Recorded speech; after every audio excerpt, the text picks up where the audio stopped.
اسی پر بات کرنے کے لیے سیکیورٹی ایکسپرٹ ڈاکٹر قمر شیما صاحب نے بھی ہمیں جوائن کیا ہے۔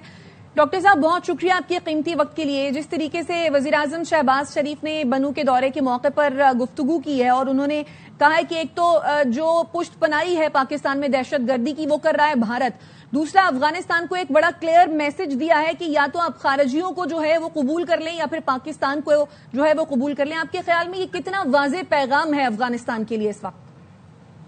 دیکھیے بہت شکریہ۔ دیکھیے پہلی بات تو یہ ہے کہ یہ انڈیا کی لیڈرشپ کو یہ پتا ہے کہ وہ کائنیٹک آپریشن میں اور ٹریڈیشنل وار میں تو پاکستان کا مقابلہ نہیں کر سکتے، تو وہ یہ سستی جنگ لڑنا چاہتے ہیں اور وہ دہشت گردوں کا استعمال کرتے ہیں، وہ ٹی ٹی پی کو استعمال کرتے ہیں، وہ بی ایل اے کو استعمال کرتے ہیں۔ پہلی بات تو یہ ہوگی۔ دوسری بات یہ کہ جو پرائم منسٹر شہباز شریف اور field marshal general Asim Munir نے بات کی ہے، دیکھیں امپورٹنٹ چیز یہ ہے کہ اگر ہم افغانستان کو اس چیز کا پتہ ہونا چاہیے کہ اگر بھارت جس کا $78 ارب کا ڈیفنس بجٹ ہے، جس کے پاس دنیا کی لیٹسٹ ٹیکنالوجی ہے، اگر ہم اس کے S-400 اور اس کے رافیل جہاز گرا سکتے ہیں تو ہمیں پتا ہے کہ افغانستان کے اندر ٹی ٹی پی کہاں بیٹھی ہوئی ہے، لیکن لیڈرشپ ریسٹرینٹ شو کر رہی ہے۔ افغانستان ہمارا ایک بردرلی اسلامک ملک ہے۔ میں سمجھتا ہوں کہ اگر ہم نے انڈیا کے حوالے سے یہ پالیسی اڈاپٹ کی تھی کہ جہاں سے خطرہ ہے ہم وہیں پہ حملہ کریں گے اور ہمیں پری ایمپٹیو اسٹرائکس کرنی چاہیے۔ میں سمجھتا ہوں لوگوں کے اندر بہت غصہ ہے، عوام کے اندر،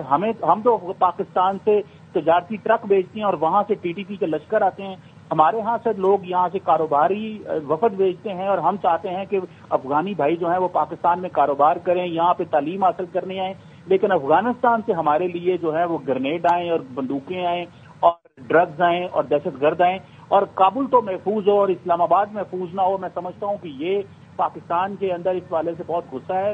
15 اگست 2021 سے جب سے افغانستان میں طالبان کی حکومت آئی ہے، افغانستان تو سیکیور ہو رہا ہے لیکن پاکستان جو ہے وہ سیف اینڈ سیکیور نہیں ہے۔ اس سلسلے میں ہمیں ایک بہت کلیئر کٹ اپروچ اڈاپٹ کرنی چاہیے۔